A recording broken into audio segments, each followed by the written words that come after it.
Hello crafty friends, I'm Lien from Studio Kato and I'm so happy to be back on the Syberia Designs YouTube channel with a fun video hop. Today we are celebrating the new release from Syberia Designs and there are plenty of designers joining us along the way. So check out all of the videos, links will be in the description below, and you just hop along, leave comments along the way for a chance to win one of 5 gift cards. We are giving away 5 gift cards, each worth £15. Today I am using the Holiday Wreath and Branch stencil and die set. The dies are included in the stencil set. You don't have to buy them separately, which I love. This is a layering stencil set that has 4 stencils in them. You can make a little leafy branch, which is really fun as a trim on an envelope, I think. I'm going to stencil this on a bunch of envelopes before I send out my Christmas cards. It's a really fun little detail. There are 2 bows in there, which is also fun to stencil on a envelope actually, now that I think about it.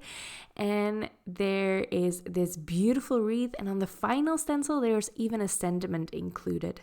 So this stencil set packs a punch. There is a ton in here, and I'm going to make a teeny tiny little card with it. I am just going to stencil on this little wreath. Like I said, there are 4 layers to this wreath, and I am going to use 2 shades of ink for each layer just to give it a little bit more oomph. I'm not really shading it. The pieces or the little leaves are way too small for that. But yeah, this just gives a little bit more to that image, even if it doesn't really make sense where I put the darker patches and where the lighter ones go.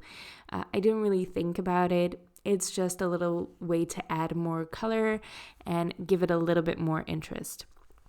You could definitely play around with pastes here. That would be really fun on this wreath, especially for the berries, I think. I just used inks. I kept it really simple, and I'm just going to let that simplicity shine. I don't know. I really like simple designs, especially for the holidays. If you're wanting to create tons and tons of these, you can. This is a really cute little wreath. You can die cut it. There is a coordinating die, like I said, included in the stencil set. You can cut out this wreath. I am just going to make a little circle card. I am probably going to use this as a tag instead of a card, but you could use it as either.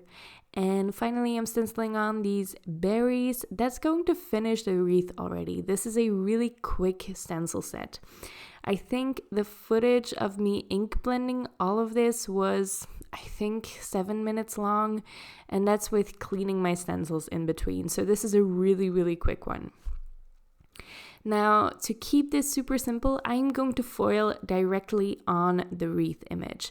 I'm using the new Noel hot foil plate, and yes, foiling directly on the stenciled image or directly on any card design is terrifying.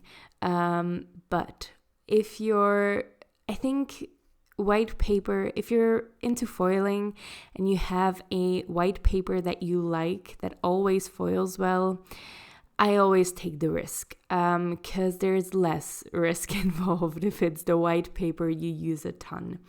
So I like to use, this is DCP cardstock from Clairefontaine, but any cardstock that you like to foil on that works with ink will do.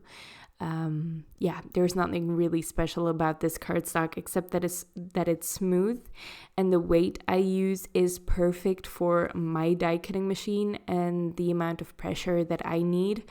That is going to differ from machine to machine, and it's just trial and error, I'm afraid. So I can't really give you a solid recommendation for white cardstock to use because a lot depends on the weight, I have found.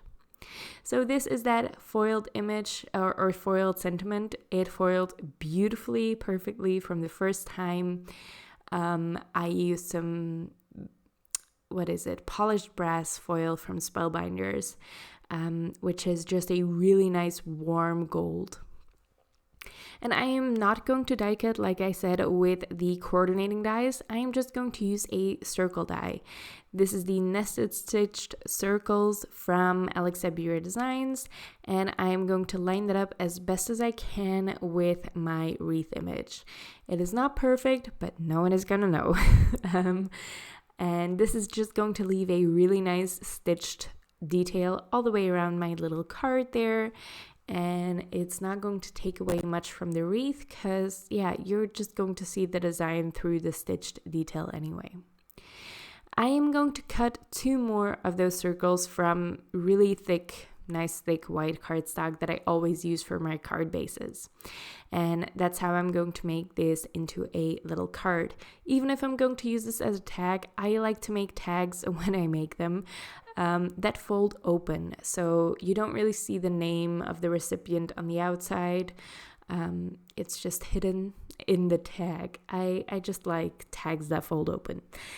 I am going to put a score line into one of those white circles, and I'm going to put glue on everything above the score line to glue that other circle on. And that's going to be my little card base or tag card base, whatever. Once that's all done, I am going to take some more of that liquid adhesive and I'm going to glue my wreath panel right on top of this.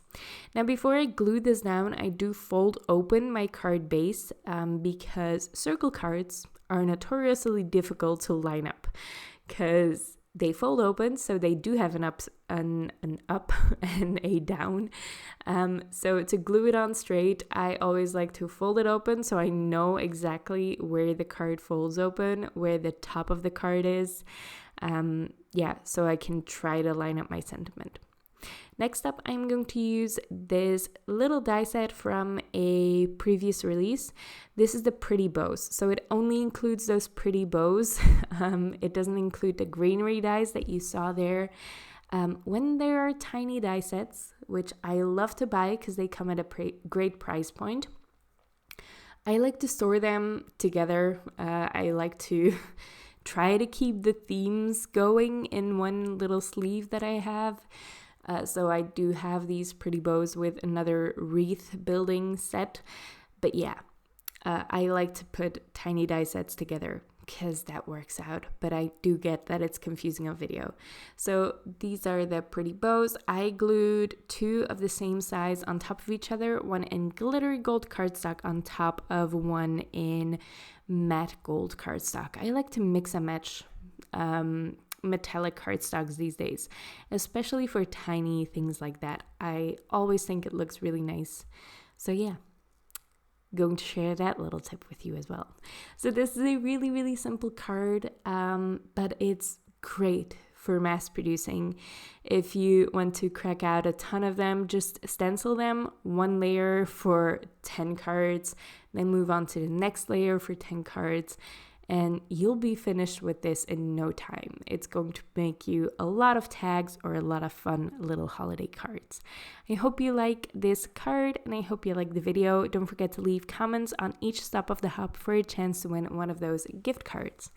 Thank you so much for watching and I hope to see you next time. Bye!